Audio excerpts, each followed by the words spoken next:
जिसमें है दम फक्त वो है खेसारी लाल यादव। जी हाँ दोस्तों, बिल्कुल खेसारी लाल यादव जी भोजपुरी गानों के एकमात्र ऐसे गायक हैं जिनके गाने यूट्यूब पे रिलीज होते ही कोई ना कोई बड़ा रिकॉर्ड बना ही लेते हैं। अब खेसारी जी के 28 जून 2021 को यूट्यूब पे रिलीज की गई बंदूक सॉन्ग को ही ले लीजिए। सिर्फ एक दिन में खेसारी जी के बंदूक सॉन्ग को 20 लाख से अधिक लोगों ने सुन चुके हैं और देख चुके हैं, और ये कोई छोटा रिकॉर्ड और छोटी बात नहीं है। खेसारी जी के अलावा दूसरे भोजपुरी गानों के गायकों का सॉन्ग को इतना जल्दी 20 लाख लोगों द्वारा नहीं देखे जाते हैं और नहीं सुने जाते हैं। ऐसा सिर्फ खेसारी जी के गानों के साथ ही होते हैं।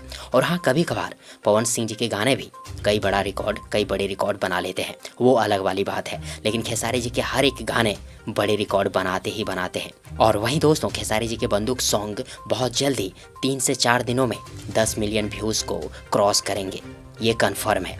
तो फ्रेंड्स, कमेंट बॉक्स में ये लिखना मत भूलिएगा कि जिसमें है दम फक्त वो है खेसारी लाल यादव।